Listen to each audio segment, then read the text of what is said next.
Hello, I'm Alexis Beatty, and I'll be the moderator for this session. Good morning to those of you on the West Coast of the United States like me, and good afternoon to others who are in other areas. We have an exciting session for you today about digital cardiac rehabilitation. I'm going to do a very brief intro while people are gathering, and then we'll launch into a series of questions for our panel here. And at the end of this session, you don't want to leave early because there's a very exciting demo that we'll be showing you at the end of the session. So I'm going to start out just by doing a brief intro on digital cardiac rehab and where we might be seeing ourselves in 2021 and beyond. First, I do have a couple of disclosures that I was formerly employed by Apple and do receive research support from the NIH now. So for those of you who aren't deeply embedded in the cardiac rehab space, cardiac rehab is a beneficial, guideline recommended, multidisciplinary and multi-component program that focuses on 5 health behaviors: physical activity, healthy eating, tobacco cessation, medication adherence, and psychosocial wellness. And historically, cardiac rehab had been delivered in cardiac rehab centers through usually 36 sessions, 3 sessions a week for 12 weeks. But we'll hear today about some of the innovations that people have been engaging in cardiac rehab. And a lot of the terminology is evolving to think not necessarily about where cardiac rehab is delivered, since we're delivering it in many different locations, but to thinking about delivering this core piece of cardiac rehab in many different ways. So it's all cardiac rehab. We're just delivering it in multiple different ways now. And so we think about synchronous or in-person cardiac rehab, similar to the traditional center-based cardiac rehab.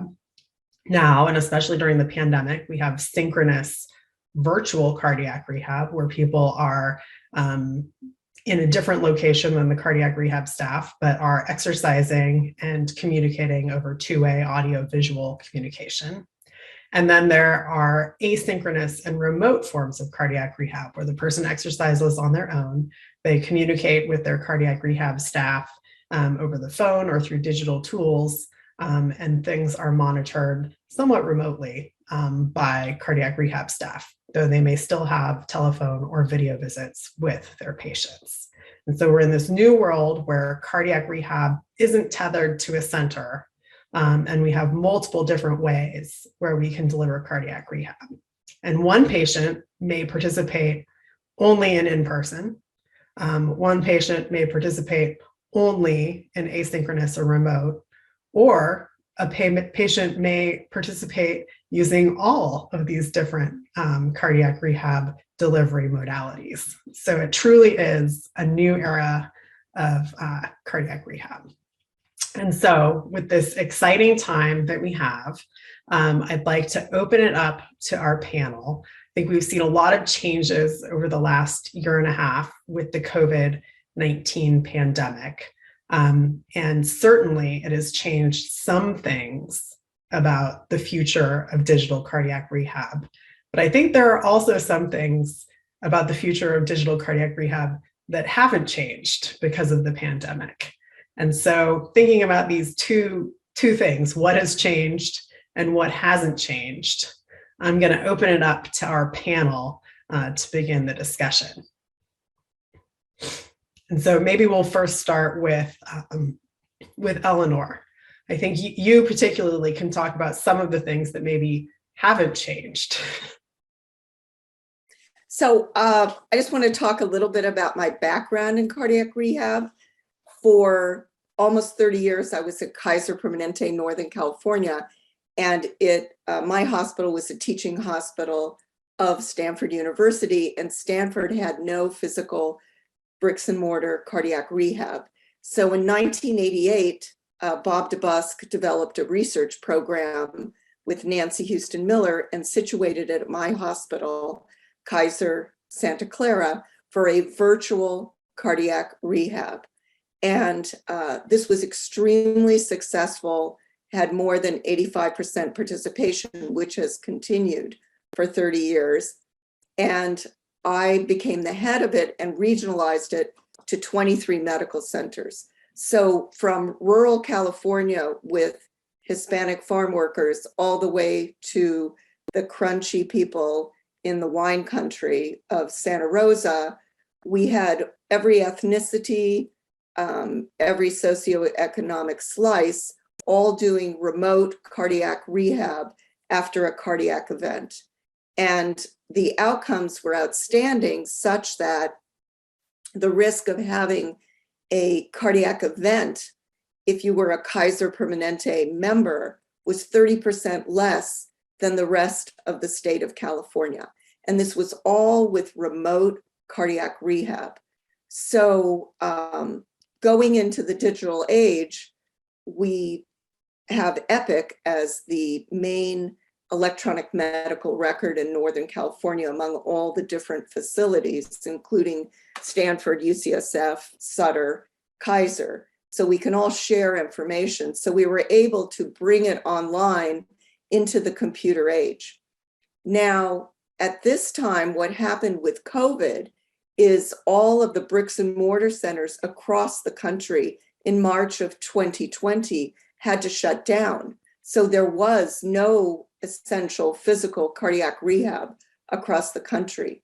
And the digital or remote cardiac rehab programs, such as Seth Martin's group's going to discuss at the end of the program with the Corey app, or I work for Moving Analytics, which took the Stanford program and put it into a commercial digital format, were not really up and running across the country in great volumes. So there was a crisis in that the physical programs could not do cardiac rehab. So this is going to be a great solution for the future.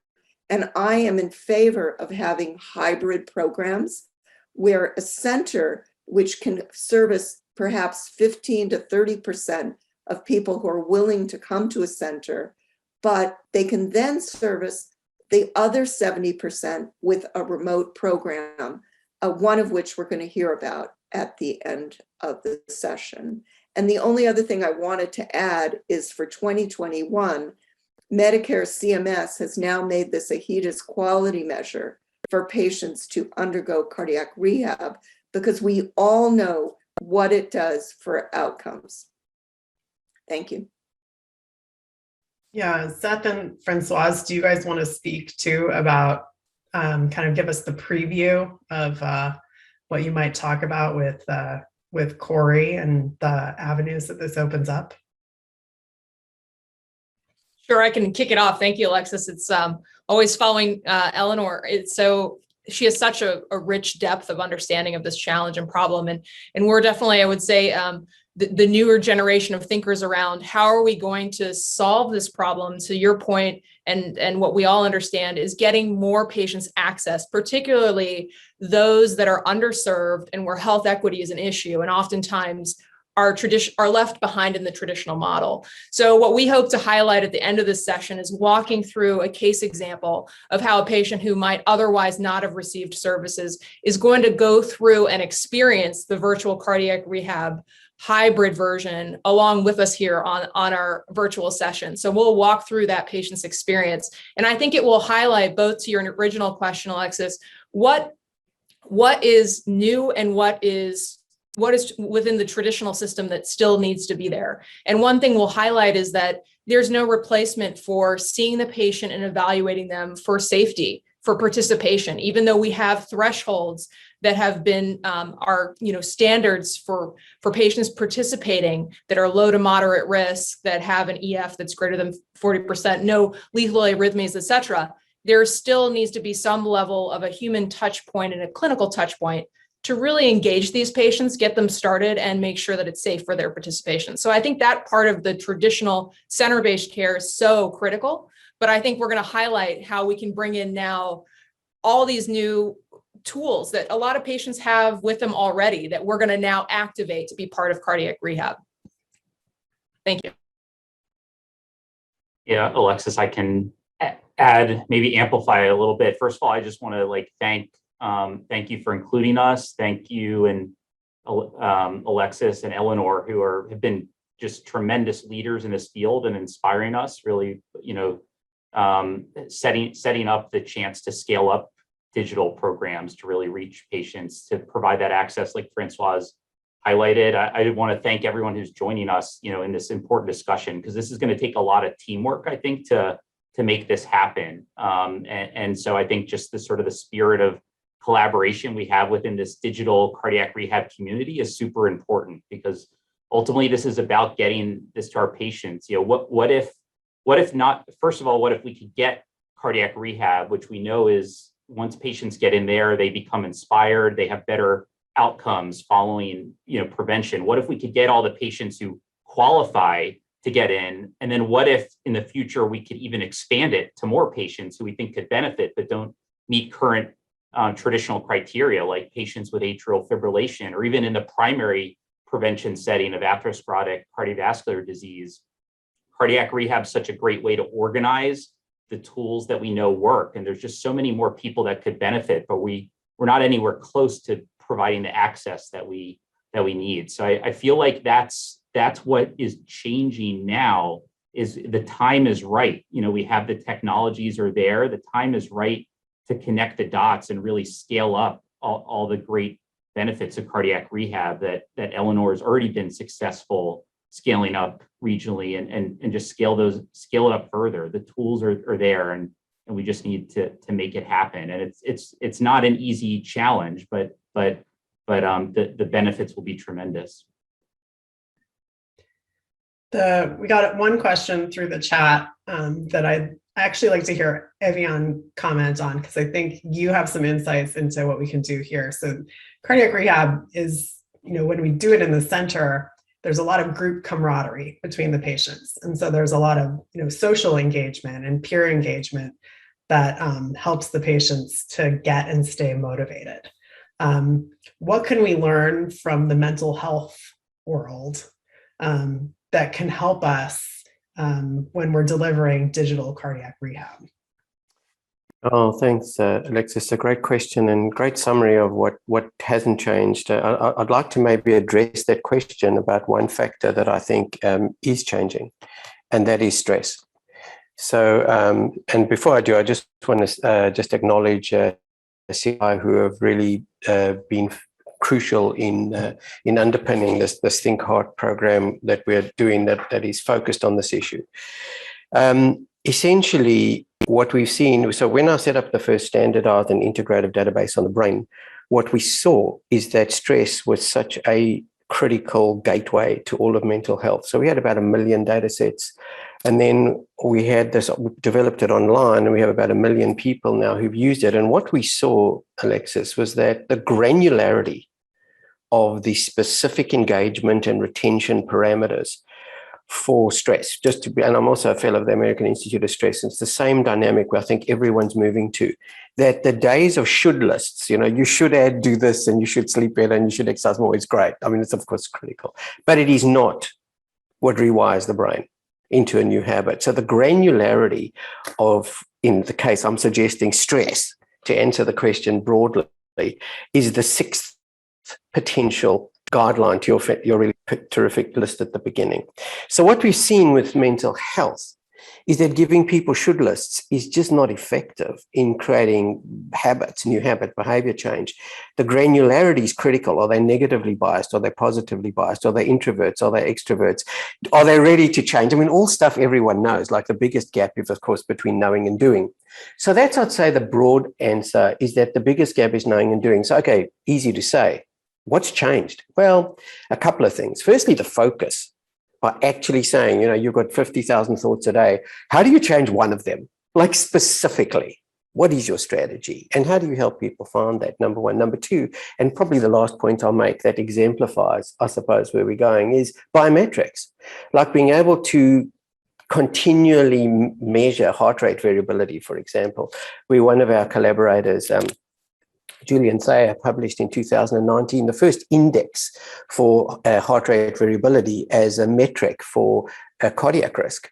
And, it's less than 25 milliseconds RMSSD. So these kinds of granular metrics and publications are the basis where we want to take the database we developed on the brain and expand it to cardiac rehab. My PhD, actually, ironically, was on a young medical student, was on serum lipids, body shape, and heart disease. And it took a long time to now see that the platitudes about brain body are becoming much more solid. And the lessons of mental health around stress are being deployed in a very granular way. And so my answer, I'd say, Alexis, is that the detailed way to elucidate and start getting detailed proof points around stress, but equally stress and eating and all the other metrics that are in cardiac rehab, I think, is what is changing. So that's the sort of my broad and hopefully a little bit detailed exemplar with heart rate variability of what I think is new. Yeah, there certainly are a lot of opportunities for monitoring a large variety of metrics. And even in traditional cardiac rehab, we do actually monitor a fairly large variety of metrics. Here's maybe a thought-provoking question. Should we view that monitoring of all of these metrics through a wearable device or through patient report or through things that we can measure in the center? Are those essential core components of digital delivery of cardiac rehab? Or are those just tools that are maybe optional? What do you think? Can you do this, without all of the biometrics, or do you need them? Maybe I can just add one more example about why, of course, you can do it without them. And I think, Illinois data is like amazing. And so that's great. But I think that in terms of what's changing, I'll give you one other example why the biometrics are more than just nice to have. Depression. When you look at the relationship between, and coming back to the first question as well, just to finish it off, between depression and cardiac disease, and then the fact that we're just about to publish this, that increased heart rate variability can be induced by some of the antidepressants. So when you have reduced heart rate variability, when you have reduced heart rate variability as a crucial index of risk for cardiac disease, but also recovery for both stress and hugely linked to depression. When you start looking at that clinical interconnectedness, one of the biggest lessons that we saw from our database on mental health is that those interconnections are huge drivers of outcome.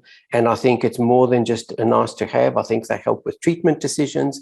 I think they help with tracking who is getting better, who's staying the same, who's getting worse. And most importantly, they give the granularity as to what's working and why ultimately. So I think it's becoming more than a nice to have with that kind of context of very specific, clinically targeted questions and support sort of issues. Yeah, Alexis, thanks, Avian, excellent feedback there. And thanks for this thought-provoking question. I think it's really at the crux of a lot of the technologies that we're starting to build around virtual cardiac rehab. And it's an important question to answer. I have two main points here that I want to just present to the group. One is that our patients are becoming more consumers of health data, whether they're getting it through their Epic MyChart and they're already aware of their lipid panel and their blood pressure and their heart rate that they've been tracking through a log, or they have an Apple Watch and they've already detected they have AFib before they see you coming into the clinic, or that they understand that you've set guidelines for them in the clinic to reach, like a blood pressure goal of 130/80, or keeping that heart rate between 50 to 70. And a lot of our patients will ask us, well, how are we going to track that? How are we going to know if we only see you in the clinic and we only get that snapshot of data? And I think that has been an important part of where there's going to be success in this program, in that as we talk through the case that we'll present at the end of the session, I'll share with you that important teachable moment with the patient and that moment of empowerment where the patient's able to use their own biometric feedback to understand why they're taking that statin therapy to get their cholesterol level under 70, why they're taking lisinopril to get that blood pressure below 130/80, and sort of connecting the dots, I think, as Seth had mentioned earlier. So I think it's something that reinforces, and it also helps to empower our patients to make the right decisions, the tough decisions, to stay away from that extra salt load on Thanksgiving, to maybe remind themselves to take medications every day so they don't miss it. And so I think it's an important therapeutic benefit. And I think it's a driver both from the clinical side, but also from the patient side to be more informed and participatory in their care. And Eleanor, what in the old version of the program, Yeah. what did you measure? Yeah. So what we would do, and what they still do, is for 6 months, you're in the program and you measure your exercise sessions, your blood pressure, your lipid panel, hemoglobin A1C, and then using 2 scores, GAD4 and PHQ-9, for anxiety and for depression. And and then of course, smoking cessation. At the end of the program, less than 5% of patients are still smoking. So more than 95% are not smoking. And we do include marijuana smoking because that's become a bigger issue as patients think that it's medical marijuana, therefore it must be good. And more than 85% had blood pressure less than 140/90, which was, the minimum blood pressure control. From that, they go into something called PHASE, Prevent Heart Attack and Stroke Every Day, which has a handshake with the Cardiac Secondary Prevention Program. And that includes also diabetics, people with chronic kidney disease, and people with stroke, as well as people who graduated from cardiac rehab. And that gives an ongoing list to each primary care provider of their patients who completed cardiac rehab every week of what has their last blood pressure been, what has their last LDL been, what is their last hemoglobin A1C been, and are they picking up and adherent to their medications. And on that list, if someone has fallen out, then the primary care caregiver just gives a checklist to their medical assistant who calls all the individual patients. Like, you don't seem to be picking up your meds, your LDL's out of control, and they get direct feedback after they've finished the cardiac rehab program. So the elements that I think are most critically important are hemoglobin A1C, if anyone is pre-diabetic or diabetic, lipid panel, blood pressure, and exercise, minutes per week. Now, this was before wearables came in. I think the wearables are fantastic. There's not only Apple, there's Fitbit Sense, there's KardioMobile. There are many ways to monitor the patient. And I think it's really great. And I advise my patients in the clinic to try to keep their exercise heart rates in that zone of 75 to 85% of max. So I usually give them, which is always given in cardiac rehab, an exercise prescription. So an exercise prescription to exercise so many minutes per day to a relative perceived exertional scale of 13 out of 20, which is short of breath but can still talk, and to keep their heart rate in that zone. So that's the kind of advice we give in cardiac rehab, and that's the kind of advice I give in the clinic. So I'm really positive on home monitoring. That's my thing. Seth, go ahead and give it a shot here. I think one of the other questions that's relevant for this discussion too is about the value. Is the value there for doing this? Yeah. Well, if I could just pick up on some of what Eleanor was saying, because she sparked at least a couple kind of thoughts that I think are key for us to consider here moving forward. So first of all, number one, I mean, as I listened to Eleanor speak of these elements, I mean, it's impressive how much cardiac rehab brings together. It's really a comprehensive program. And so I think, and in fact, Eleanor, Francoise, and myself and a big team co-published a systematic review on digital cardiac rehab. And it really found that a lot of the solutions that have been published so far have really had a narrow focus on the physical activity exercise component, but the other core components are really being missed. And I think as we move forward, and that's part of what you'll see in Francoise's presentation later, is that we really need to embrace the comprehensiveness of cardiac rehab. That's where the historical benefits are, and things like A1C, LDL cholesterol, and so forth. That's part of the program here, and so I just want us to kind of keep that kind of front and center. The other kind of aspects of this in terms of value, I think and I think Martha Galati brought up some questions along those lines, as well as sort of the camaraderie of patients moving forward. Yeah, I mean, in terms of the value, when you prevent expensive procedures and hospitalizations and so forth that are not costing $100 or $1,000, but tens of thousands of dollars, possibly hundreds of thousands of dollars, the value can be, I think, accrued really quickly. And so when we think about the cost of a wearable or something, that could end up being a drop in the bucket compared to the cost that could be saved. We have some initial experience in this area with our MyCore trial of CORI, and we do have a cost effectiveness analysis published in Medical Care. And here we see large amounts of cost savings that can be accrued from this approach of connecting with patients with digital technology. This was an early iteration of our programs before we've gotten into further developing our virtual cardiac rehab program through the AHA's Health Tech and Innovation Network. But this initial experience with MyCore, which is the first 30 days after heart attack, we're seeing very positive results from an economic standpoint. So I'd be curious to hear the thoughts of the rest of the panel. But I think at a high level, we could still invest in some technology here. And I think it's important to have loaner programs like we've done to make this accessible to everyone. And even if you do that, I think the potential is not just for it to be cost effective, but in fact for it to be cost saving. Yeah, and I think one important point within this is that today, during the public health emergency, hospitals and health systems and physicians' offices can be reimbursed for providing virtual cardiac rehabilitation.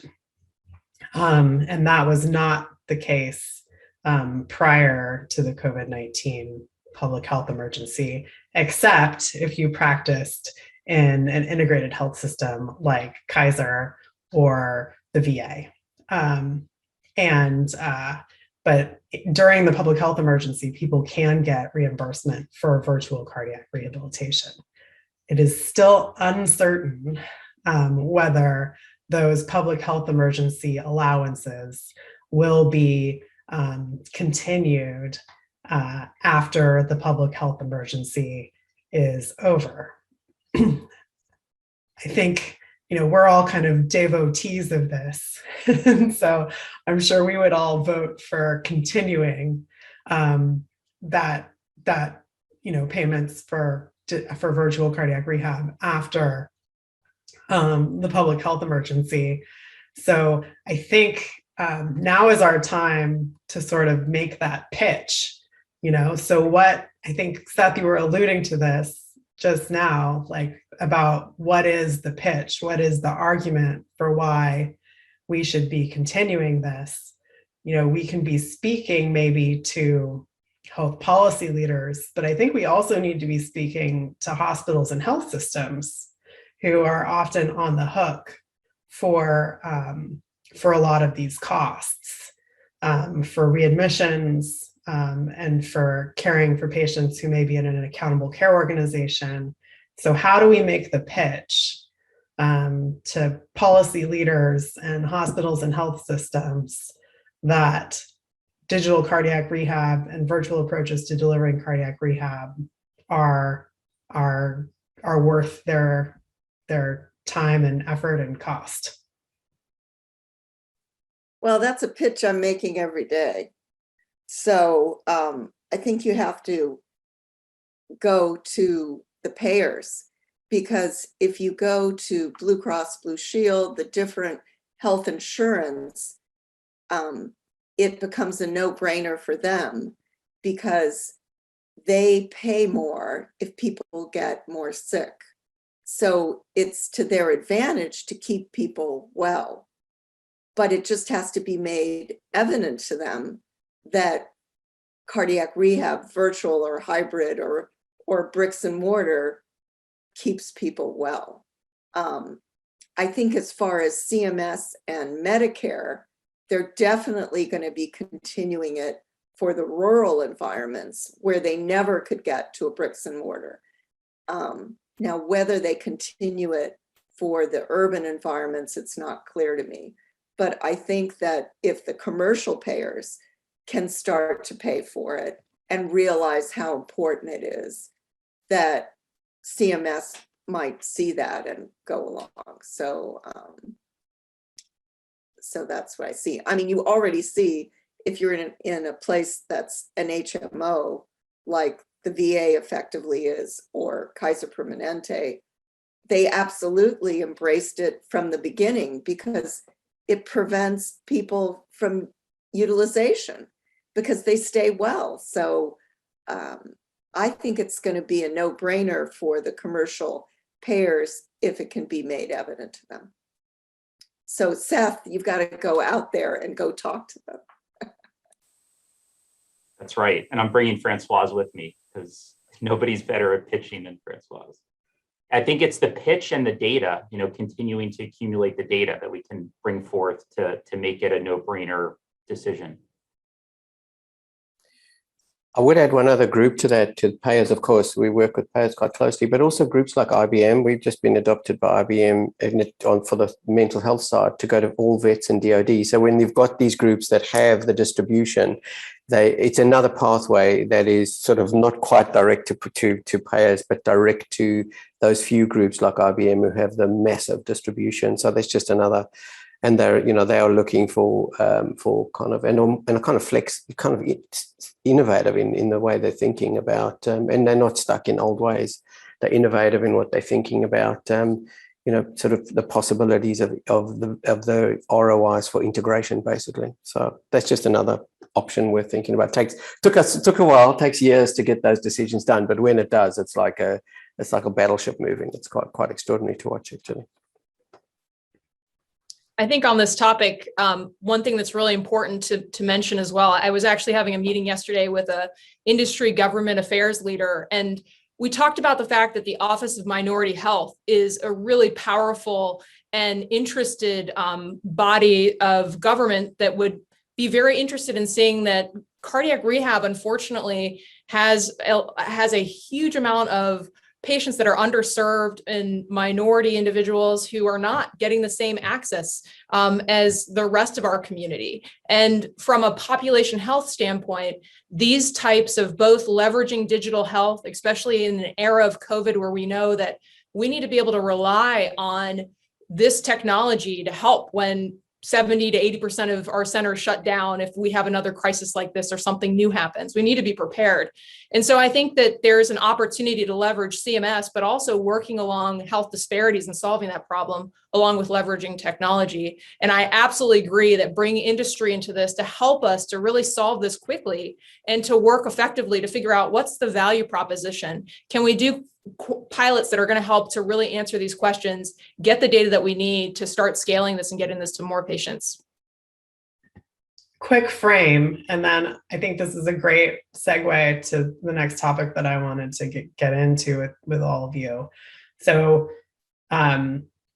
cardiac rehab is underused in the United States, even when we're talking about bricks and mortar programs. So only about 25% of people who are eligible for cardiac rehab actually attend for sort of ischemic heart disease diagnoses. And then there's been recent publications just within the last couple of weeks that it's more like 10% for heart failure patients. And even if every bricks and mortar program were to be at full capacity and then some, we would still only be able to deliver cardiac rehab to about half of the country. And then, as has been pointed out by several of the speakers, there's huge disparities, right? So women are less likely to be referred or go. Racial and ethnic minorities are less likely to be referred or go to cardiac rehab. And then we have these areas in the country that are cardiac rehab deserts, and a lot of them are rural, but one of them is actually San Francisco. So San Francisco only has like 2 cardiac rehab programs for the entire population of the city, which is not enough. And so, I think there's 2 issues here with digital cardiac rehab. A lot of us see the promise for digital tools for addressing a lot of these disparities that we see and improving access.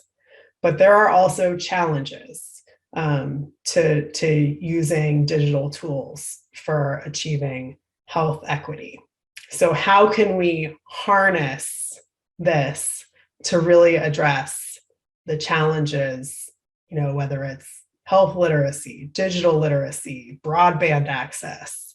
What are the challenges we need to overcome to use digital cardiac rehab to achieve health equity?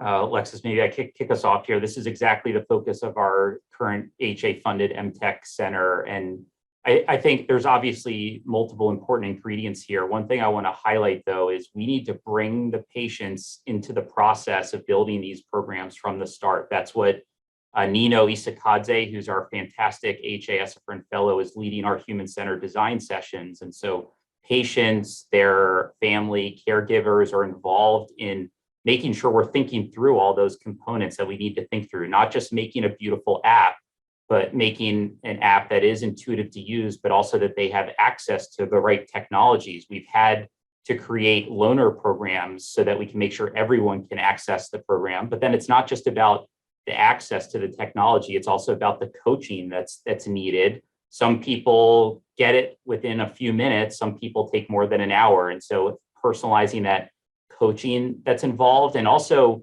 our patients have highlighted that high quality education is really, really critical. They are currently often going to Google or YouTube to find the answers that they need to their questions. And so bringing high quality content into the app for education and making sure that it's at the right health literacy level. So we've worked with the head of patient education for our hospital, Francoise and myself, who really taught us some key principles to make sure that all the education we're bringing in was accessible to our patients. And so I feel like one of the key elements here is we need to make sure we're building solutions that meet the end users. And so it's really starting with their needs and working backwards. Of course, there's core components of cardiac rehab that we need to make sure are in there, but the way that it's delivered could vary greatly depending on how the solutions are built. And so that's the type of approach we're trying to take is really starting with our end users and working backwards.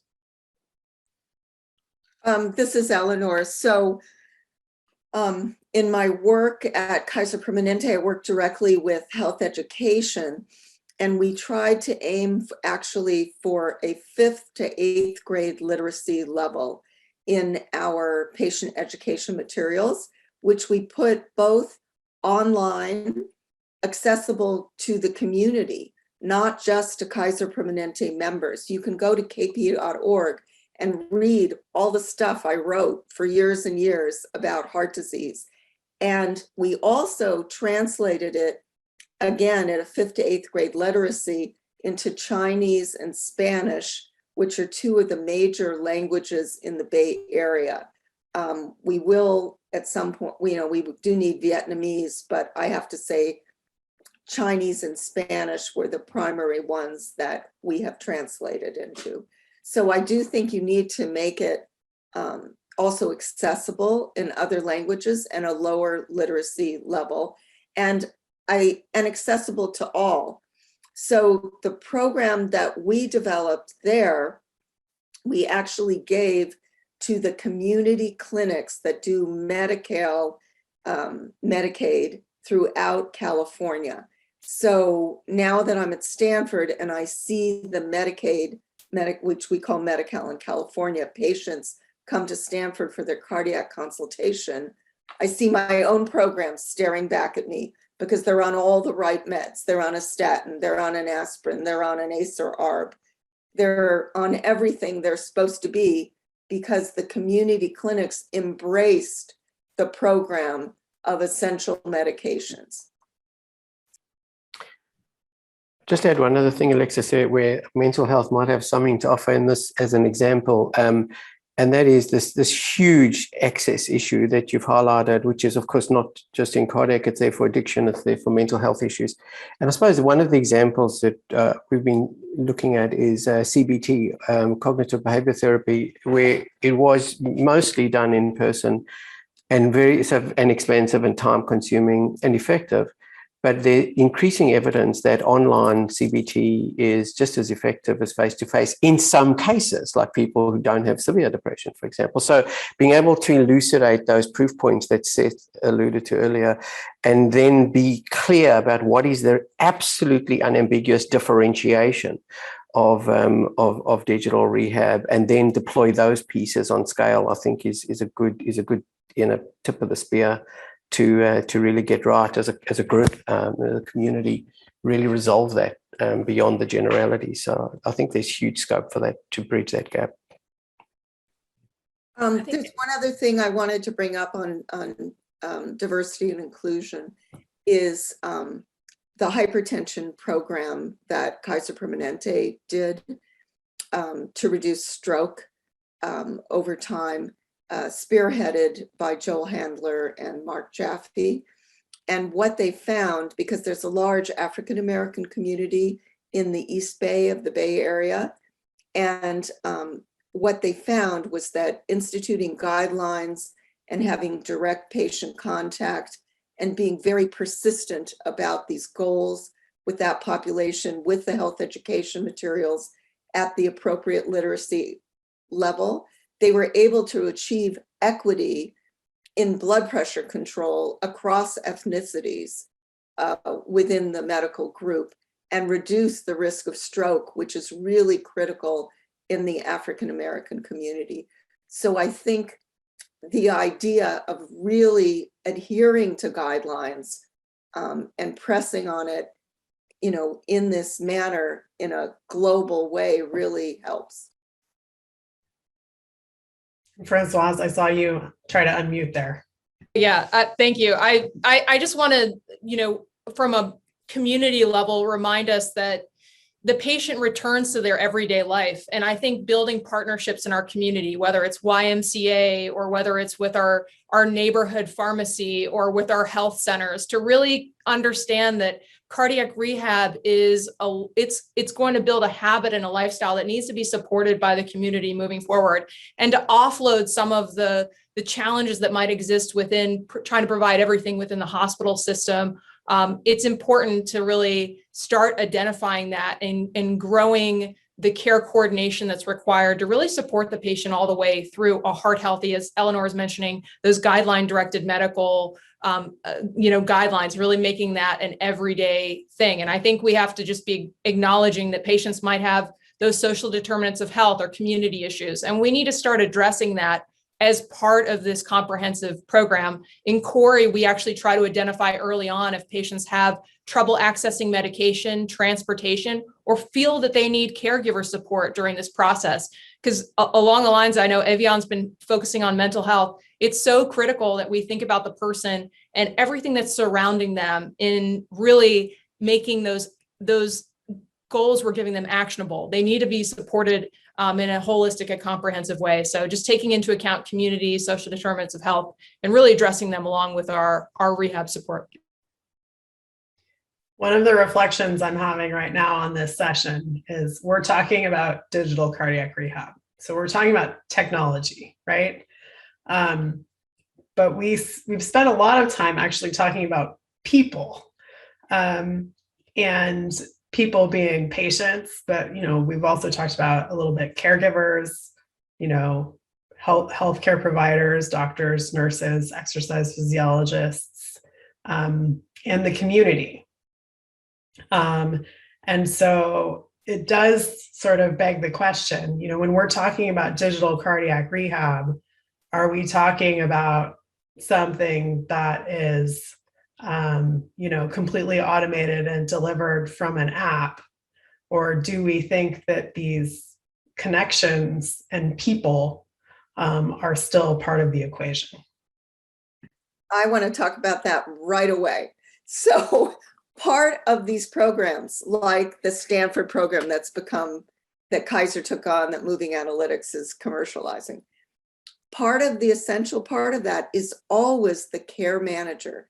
In this case, it's usually a registered nurse. It could be an exercise physiologist, but a registered nurse can do the comprehensive part in terms of the stress management assessment, the medication adherence, the assessment of the blood pressure and the community. They have a lot of social education in their training. So the care manager takes on perhaps 200 to 400 patients a year.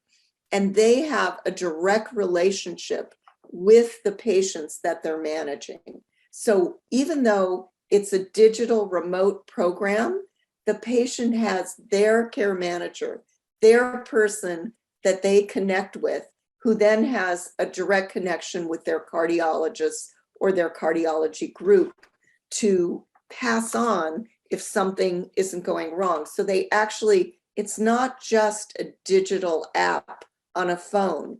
It's a personal connection through the digital app to a care manager that cares about them and can assess their symptoms and make sure they get the appropriate care. Seth, you want to talk about that? Yeah, I'd love to elaborate on that. I completely agree with you. I mean, I think this people component is critical. I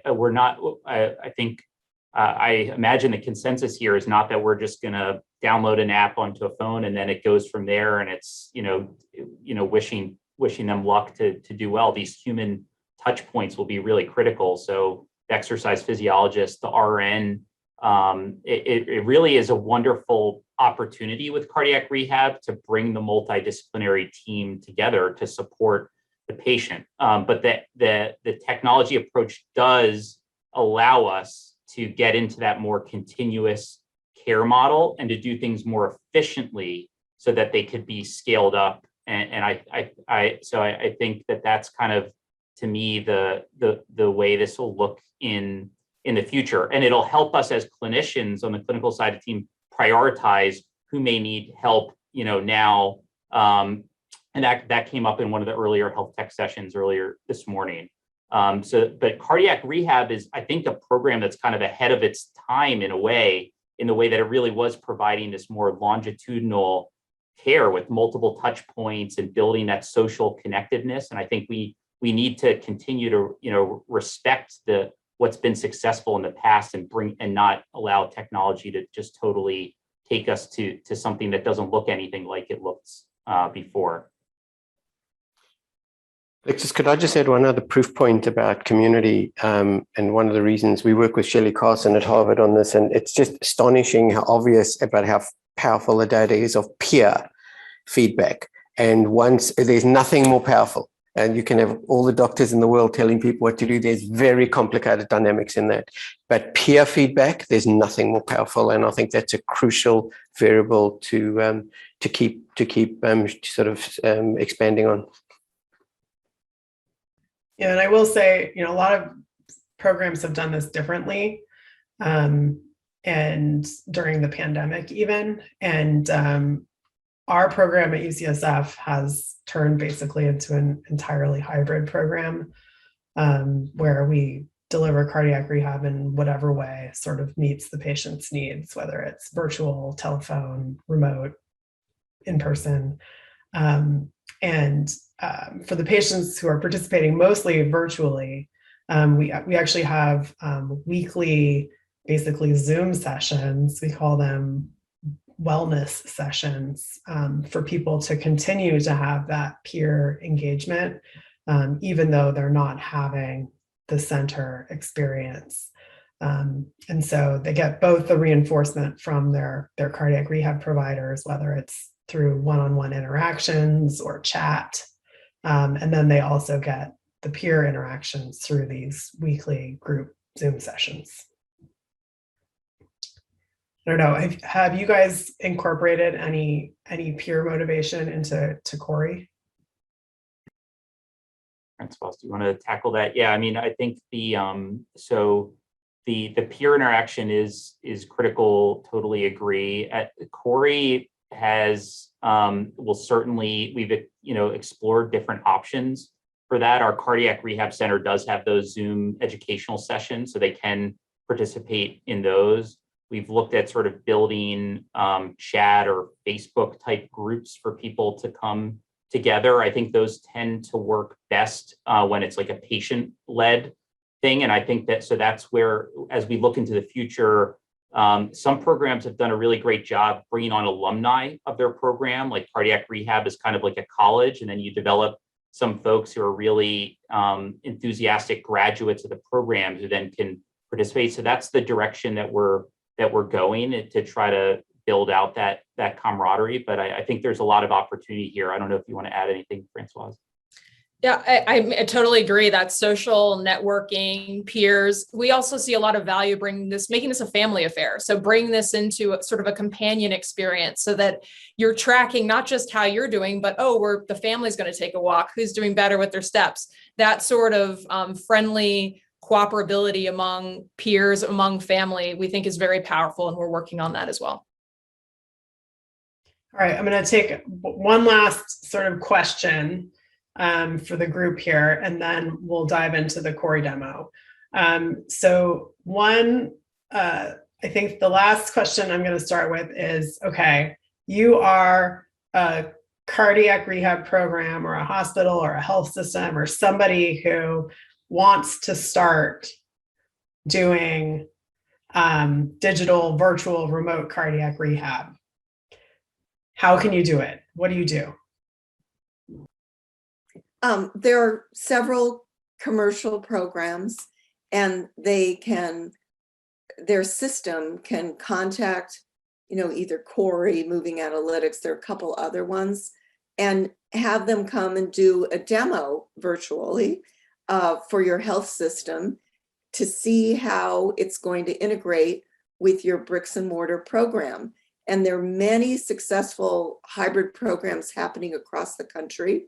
Highmark is the private group around Pittsburgh, just like Sutter would be in the Bay Area.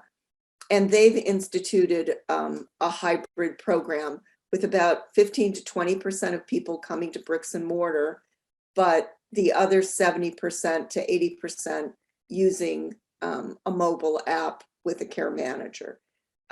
So I think if you have a large group, or if you have a health system, they can have different vendors come and on Zoom and give virtual presentations, and then let the health system decide what makes the most financial sense for their institution. But I think there are solutions, which we're going to see a demo of, available, and that's how you get started. I think as an individual, it's too difficult because you need a certain bolus of patients. Francois, you want to say something? Yeah, I think that was perfect, Eleanor. First of all, congratulations to that person that's interested, because they're, leading the future here. We need to be ready for it. I think getting that understanding of the culture, it really starts with knowing that the exercise physiologist, the team, the director of cardiac rehab, getting those key stakeholders organized around this idea, getting the administrator who's going to find the budget around supporting the program, and then really being prepared to go in and speak with one of these teams, whether it's Moving Analytics, Channel Health, talking with our team. It's so important to just see what's out there, but have everyone on your team be prepared to make that transition or offer that program and be excited, because I think it's the culture that makes it successful. and that makes a big difference. Right. And I could say, I've gone into multiple places across the country now. And if you do not have the team on board, they will work against you, because they will go to the patients and they will say, well, we have our center, and we do have this other alternative, but it's not as good. And you cannot have people do that, because then you just lose patients along the way and they end up not participating in anything. So you have to make sure everyone's on board that we're going to be a hybrid program before you actually launch, because I've seen individuals just not have a stake in it and undermine it. I'll also point out too that there have been a number of great publications that have come out during the pandemic recently too, that are focused on implementation of new approaches to cardiac rehabilitation. And if I can provide links to all of those for folks as well. There are now a lot of resources out there, whether it's YouTube videos or curated collections of education materials. There's a lot more available to the general community now than there was 5 years ago. So I'm going to say one more thing, because we have a very wonderful, active Department of Public Health leader, Sarah Cody, here in Santa Clara County. And there is a great worry that in the winter, we're going to have a surge the way we had last winter. I was on call at the very peak, the second week in January. Every other patient I saw in the hospital had COVID. And there is a concern that we're going to have a peak like that this winter. So these bricks and mortar programs might be shutting down yet again. So now's the time to look at alternatives before we end up with another 6 months lost of cardiac rehab for our patients. all right, well, with that, I'm going to close our session discussion here so that we can see the CORI demo. This has been a great discussion. I've really appreciated getting to hear all of your perspectives on this really exciting area. I love that I work in digital cardiac rehab and get to spend a lot of my time thinking about this, because it's an exciting new era, and it really does help us to meet patients where they are and provide them with the support that they need to help them achieve their cardiovascular health goals. And so with that, I'm going to turn it over to Francoise, who's going to lead us through the CORI demo. Great. Thank you so much, Alexis. And thanks for those comments too of enthusiasm. This is an incredibly exciting field to be a part of and a really big impact on our patients. So our mission, and I think I share this for everyone, not just CORI Health, is to give every person the opportunity to benefit from cardiac rehab participation. I want to walk you through a patient example and journey so that you can really understand what it's like to be a part of the CORI cardiac rehab program. Derek's a 52-year-old firefighter. He unfortunately suffered a heart attack and was referred to cardiac rehab, but much as we discussed, he had many barriers to going to a center-based program. In fact, getting time off from work was impossible for him at the firehouse. The center was actually more than an hour away from his house. And the copay, the gas to get over to his cardiac rehab center, and then adding on top of that, his just additional costs of being off work were just too much for him. And unfortunately, he wasn't able to participate until now, until we've offered a solution where really putting patients and giving them cardiac rehab sources and resources at home is making a big difference. So CORI uses a smartphone application that I'll be walking you through that is cooperative with a smart watch and a blood pressure monitor, so that patients can really start engaging in guideline-directed care and supervised exercise while they're at home. They also have a chance to get a resistance band to do extra exercises and a pill box to help keep them on track with their meds. All the health data from CORI flows to the clinician dashboard, and it works as a portal for that CORI coach to be able to keep that patient engaged, supported, and encouraged throughout their experience in virtual cardiac rehab. It's a 12-week program where we start by engaging our patients. We get them started with the technology. we really focus on making sure that there's virtual support for them when they need it. And then we coordinate their care with community resources. We keep them empowered and engaged in the program, and we help this to be something that becomes a lifelong heart healthy life. It starts by identifying what patients would actually benefit from the program and be eligible. So we have an epic-based trigger as well as a data filter that really allows us to identify who's meeting the ICD-10 codes. Like, for example, they had an aortic valve replacement, they had an MI, heart failure with reduced EF, that would allow us to know that they'd be eligible for this program. We use inclusion criteria using best practices from the AACVPR that based on age, heart function, and lack of any lethal arrhythmias like VT or VF. And then, of course, whether they have technology or they're interested in using a loaner device in the program. And then we start getting them into the program and getting started. The first thing, of course, is meeting them. So whether we're meeting them in the hospital after they've had an MI, for example, with Derek, he's had an MI and we're introducing the program to him for the first time. When he's ready to get started, we get his email address, and through an email, he's able to download Corey onto his phone securely through the App Store or through Google Play. Then what we do is we have our patients go and do one center-based session where they can get a health assessment to make sure that they're safe to participate and they're low to moderate risk for doing this exercise at home. It's also a great opportunity to set those exercise goals and prescriptions so they know exactly what they need to do as they're heading home to start the program. Let me show you what it's like to get started with Corey. First, what we do is we get that patient onboarded, whether it's iOS or Android. They start setting up their account by enabling notifications so that those calendar reminders and those other reminders come up easily on their phone. Then they start personalizing the experience. They put their photo in. They're also including risk factors like if they're a smoker. And then we make sure to address social determinants of health. So here we ask about if they have trouble affording medications, transportation, or other issues that we can address early on.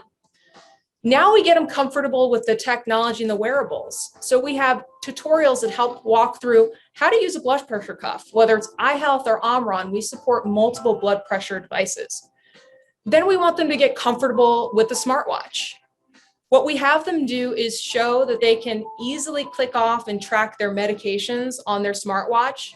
We make sure they feel comfortable with developing that digital health literacy. We also show them where their heart rate can be tracked and what a safe range is for their heart rate.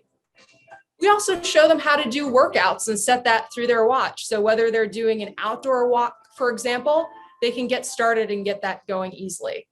So once they've got the application and they have their wearables, they're ready to start the program. We have a Corey coach who provides health coaching and keeps the patient on track. So for example, Derek's going to start his first exercise opportunity, and he's going to be coached in order to make sure that he's safe and excited about what he's going to be doing. The coach is also there to help answer questions, whether they're about how to use the application or just about questions regarding his management. He's empowered through this health coaching, and it's really quite an important part of his experience. Let me show you an example of what virtual support is like. Here's an example where we have a structured exercise session at home. You can see Derek scrolling through, and he's going to take a walk. He first answers the complete to the safe to participate checklist to make sure he's not having any symptoms and his vitals are in a good range. Then he clicks getting started. And you can see as he's about to get started here, he can have an option to actually do this with an American Heart Association trainer. So this is a really cool session where he's going to walk with Leslie, and he's going to get the opportunity to get tips on heart health and follow this along with a smartwatch. From our dashboard, we're able to follow and see what Derek has been doing in terms of his exercises. The exercise chart gives us an at-a-glance view of what types of exercises that he's been doing throughout the program. And there's a way to take a deeper dive by clicking on one of these exercise histories to really get the details of what he's been doing with each exercise session.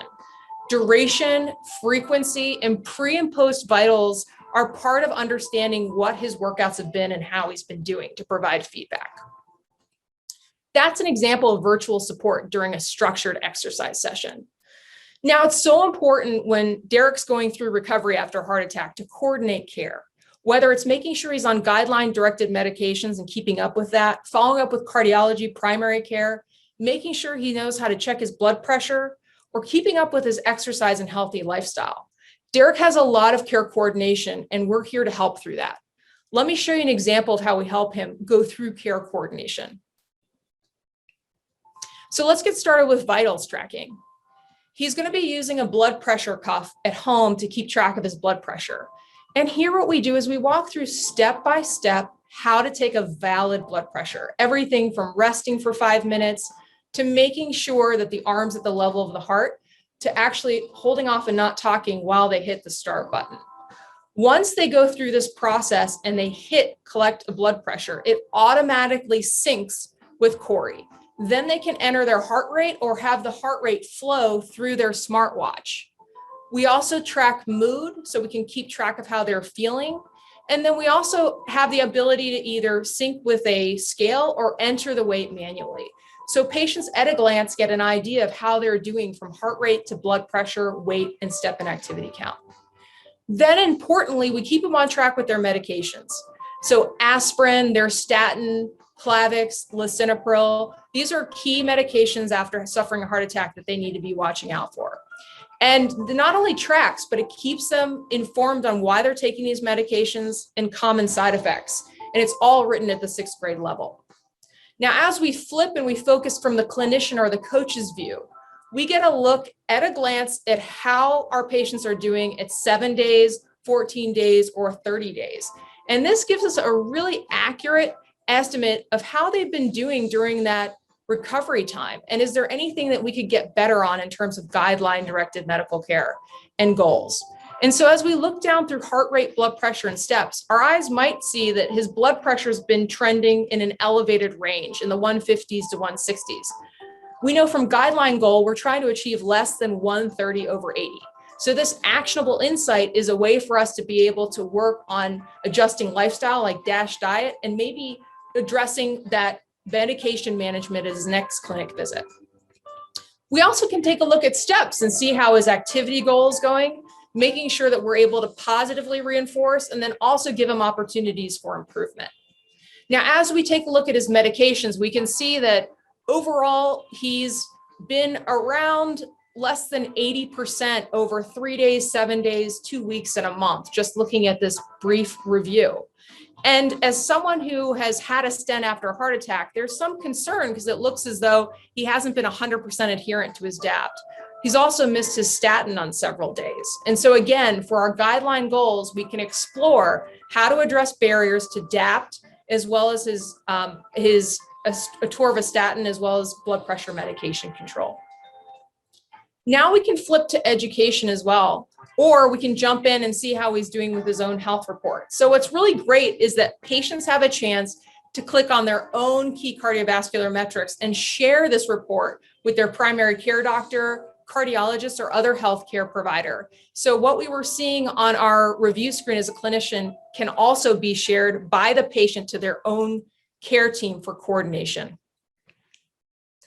Now let's empower our patients to get with the guidelines. At this point, Derek's been with the program for a few weeks now, and this is an opportunity to use the data that we're getting from our wearables, from the information that we're gleaning from the dashboard, and really build on it. So for Derek, who's had a heart attack, we focused in on LDL-C reduction. And when he takes a look at Corey, he can see that his range is 84, he's at 84, a range really being in the higher, a little slightly elevated, trying to get him less than 70. This is a point where our Corey coach is able to work one-on-one with Derek and make a suggestion that in addition to staying with his statin, we can get him to the American Heart Association Heart Kitchen to help improve his diet. So Derek had the opportunity to go to his community heart kitchen and take his family and learn how to cook heart-healthy diets. Let's take another example here of how we empower our patients.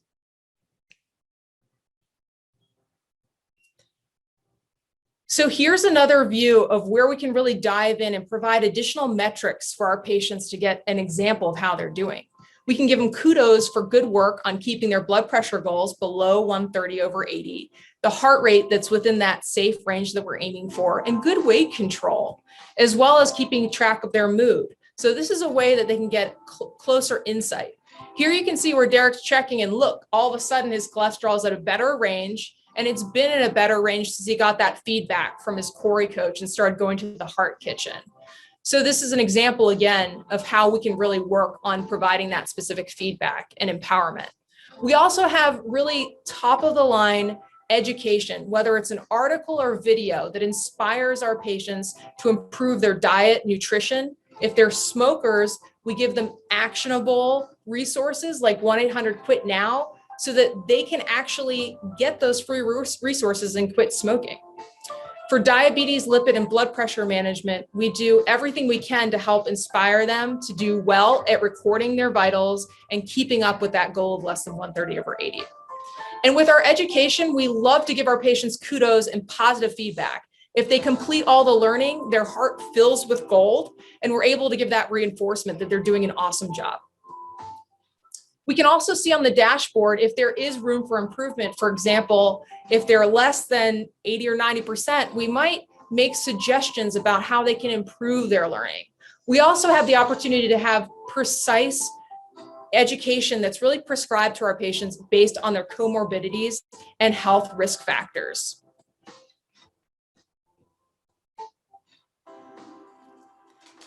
So this is an example of how we empower our patients to be more engaged in their care.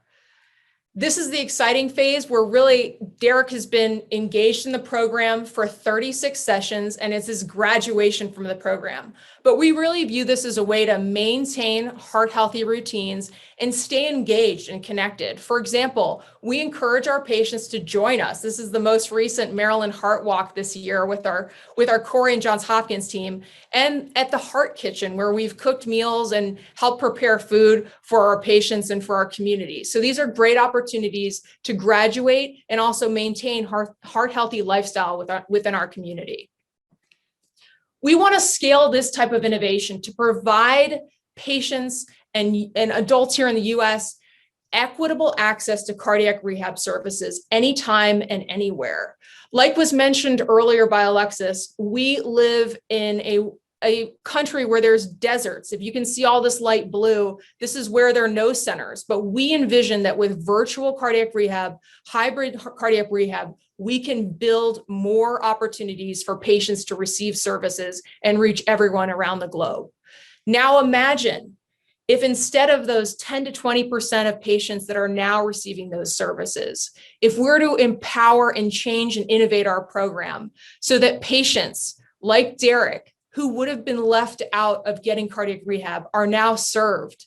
Imagine patients like him, and we can reach patients across the country who need our valuable cardiac rehab services by doing this innovative approach. I want to thank you for your attention. I want to thank Dr. Martin, Dr. Ali, Dr. Matthews, and Dr. Azakazdeh for all of their incredible work and effort in this project. Thank you so much. Thank you, Francoise. That was a great demonstration of the capabilities of Corey and all of the potential that we have for using digital cardiac rehab to improve access and health equity in delivery of cardiac rehabilitation. This is, like I said before, it's a really exciting space to be in, and I'm really hopeful for the future. And I think, this is a great group of experienced and knowledgeable panelists. And, if you have questions for any of us, please feel free to reach out. We're deeply invested in making this work.